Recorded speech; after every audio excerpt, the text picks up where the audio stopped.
Assalamualaikum warahmatullahi wabarakatuh. Perkenalkan, nama saya Edwin Chandra Halim, mahasiswa Program Studi Sistem Informasi semester 5 dengan NIM 0532055377 Universitas Terbuka Yogyakarta.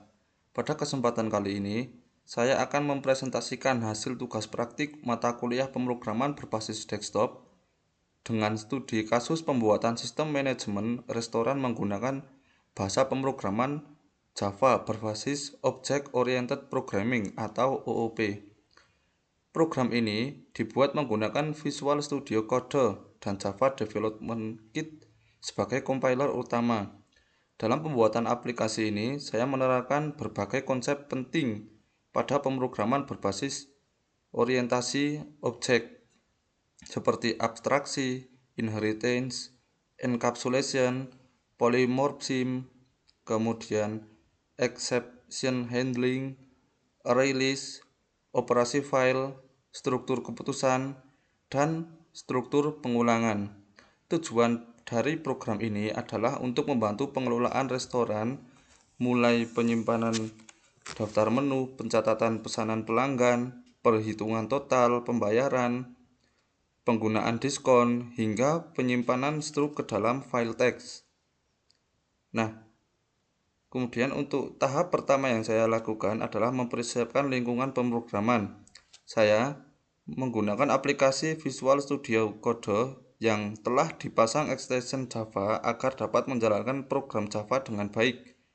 Setelah itu, saya membuat folder project dengan nama manajemen restoran seperti yang di atas ini, dan membuat beberapa file Java sesuai kebutuhan program. Contohnya di sini ada diskon, main Java, kemudian makanan, menu item, minuman, dan pesanan. File yang dibuat terdiri dari kelas utama dan beberapa kelas pendukung yang saling terhubung satu sama lain. Setiap kelas memiliki fungsi yang berbeda agar program menjadi lebih terstruktur dan mudah dikembangkan. Nah, kemudian untuk penjelasan konsep pemrograman berbasis objek. Yang pertama ada abstraksi. Konsep abstraksi diterapkan dengan membuat kelas dasar bernama menu item. Kelas ini digunakan sebagai kerangka utama untuk seluruh item menu restoran. Di dalamnya terdapat beberapa atribut dasar seperti nama menu, harga, dan kategori menu. Contohnya ada di atas ini, nama, harga, dan kategori. Selain itu, terdapat metode untuk menampilkan data menu yang nantinya akan diimplementasikan secara berbeda pada setiap kelas turunannya. Penggunaan abstraksi bertujuan agar semua objek menu memiliki struktur yang sama tetapi tetap dapat memiliki perilaku yang berbeda sesuai jenisnya. Kemudian untuk yang kedua yaitu ada inheritance atau pewarisan.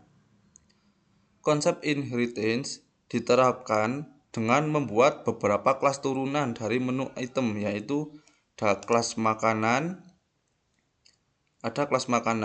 kelas minuman, dan kelas diskon. Nah, ketiga kelas tersebut mewarisi atribut dan metode dari kelas induk sehingga tidak perlu menulis ulang kode yang sama. Dengan inheritance, program menjadi lebih hemat kode, lebih rapi, dan mudah dikembangkan apabila di kemudian hari ingin menambahkan jenis menu baru. Kemudian yang ketiga ada encapsulation. Konsep encapsulation diterapkan dengan membatasi akses langsung terhadap atribut kelas. Semua data penting disimpan menggunakan akses private, sehingga tidak dapat diubah secara langsung dari luar kelas. Kemudian untuk mengakses data tersebut digunakan metode getter dan setter. Tujuan penggunaan encapsulation adalah menjaga keamanan data dan membuat program lebih terkontrol. Kemudian yang keempat ada polymorphism.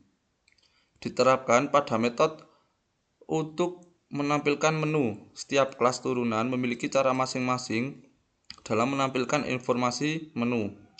Contohnya, makanan akan menampilkan jenis makanan, kemudian minuman menampilkan jenis minuman, Sedangkan diskon akan menampilkan informasi potongan harga. Walaupun menggunakan nama metode yang sama, hasil tampilannya berbeda sesuai objek yang digunakan. Kemudian untuk kelas-kelasnya sendiri, yang pertama ada kelas makanan digunakan untuk menyimpan data makanan yang tersedia di menu restoran. Kemudian untuk kelas minuman digunakan untuk menyimpan data minuman restoran. Nah, pada kelas ini terdapat tambahan atribut jenis minuman seperti panas, dingin, soda, ataupun jus. Metode tampil menu pada kelas ini digunakan untuk menampilkan data minuman beserta harganya. Nah, kemudian ada kelas diskon. Kelas diskon digunakan untuk menyimpan informasi potongan harga. Diskon dapat digunakan untuk mengurangi total pembayaran pelanggan sesuai presentasi yang telah digunakan. Kemudian ada kelas menu. Kelas menu digunakan untuk mengelola seluruh daftar menu restoran. Di dalam kelas ini terdapat array list yang digunakan untuk menyimpan semua item menu secara dinamis. Nah, fitur yang tersedia pada kelas ini antara lain itu ada menambah menu baru, menampilkan seluruh menu, hingga mengambil data menu tertentu. Dengan adanya kelas menu, pengelolaan data menu menjadi lebih mudah dan terstruktur. Kemudian ada kelas pesanan. Kelas pesanan digunakan untuk mencatat semua pesanan pelanggan. Kemudian implementasi struktur keputusan dan pengulangan. Nah, dalam program ini saya menggunakan struktur keputusan seperti if, else, dan switch. Struktur tersebut digunakan untuk menentukan proses yang dijalankan berdasarkan pilihan pengguna pada menu utama.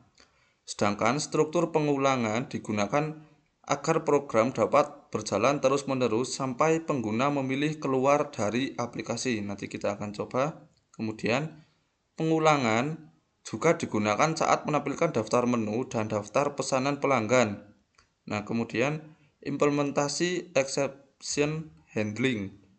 Program ini juga digunakan untuk menerapkan exception handling untuk menangani kesalahan input dari pengguna. Sebagai contoh, apabila pengguna memasukkan huruf ketika program diminta angka, maka program akan menampilkan pesanan kesalahan dan tetap berjalan tanpa berhenti secara tiba-tiba.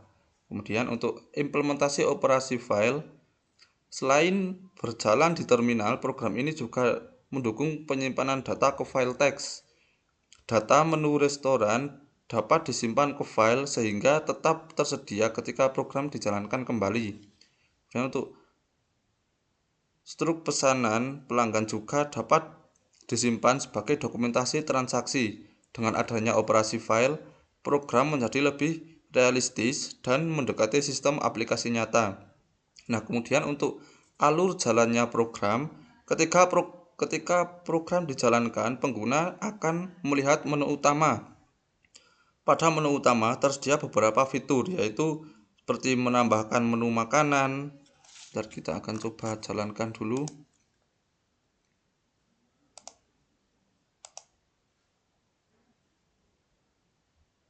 Kita tunggu.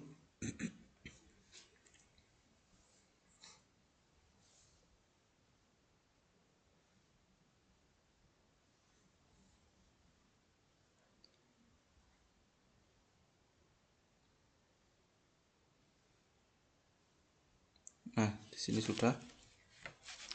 Kemudian untuk pada menu utama tersedia beberapa pilihan fitur, yaitu menambahkan menu makanan, menambahkan menu minuman, kemudian menambahkan diskon, menampilkan seluruh menu restoran, memasukkan pesanan pelanggan, menghitung total pembayaran, menampilkan struk pelanggan, menyimpan data ke file, dan yang terakhir keluar dari program. Nah, misal di sini kita coba untuk memilih menu tambah makanan. Misal kita tambahkan soto. soto, kemudian dengan harga 25.000. Kemudian jenis makanan sop. Nah, kemudian kita pilih 2, tambah minuman es teh dengan harga 5.000, jenis minuman es. Kemudian kita coba tambah diskon, nama diskon beli 1 gratis 1, diskon 70%. Nah, dan setelah kita memasukkan makanan, minuman, dan diskon, kita bisa menampilkan menu terlebih dahulu. Nah, di sini muncul makanan, minuman, dan diskon. Kita langsung pesan saja dengan memilih pesan menu. Misal kita pilih makanan nomor 1 dan kita tampilkan struknya. Nah, di sini langsung muncul struk makanan jenis sop dengan harga 2.500 dan total diskon dan bayar. Nah, pengguna dapat memilih menu sesuai kebutuhan dan program akan menjalankan proses secara otomatis. Nah, dalam program ini seluruh indikator tugas berhasil diterapkan, yaitu implementasi abstraksi menggunakan abstract class, kemudian implementasi inheritance pada kelas turunan, kemudian implementasi encapsulation menggunakan private attribute, kemudian implementasi polymorphism pada metode tampil menu, kemudian implementasi exception handling, penggunaan array list, penggunaan operasi file, dan penggunaan struktur keputusan dan pengulangan. Dengan demikian, seluruh ketentuan tugas praktik telah dipenuhi. Nah, berdasarkan praktik yang telah dilakukan, saya dapat memahami penerapan konsep Object Oriented Programming secara langsung melalui studi kasus sistem manajemen restoran. Program ini berhasil menjalankan fungsi pengelolaan menu, pencatatan pesanan, perhitungan pembayaran, penggunaan diskon, serta penyimpanan data ke file teks dengan baik. Melalui tugas ini, saya juga semakin memahami pentingnya struktur program yang rapi, modular, dan mudah dikembangkan dengan pembuatan aplikasi berbasis desktop. Nah, demikian presentasi yang sudah saya lakukan pada tugas praktik pemrograman berbasis desktop. Terima kasih atas perhatian Bapak Ibu sekalian. Saya akhiri. Assalamualaikum warahmatullahi wabarakatuh.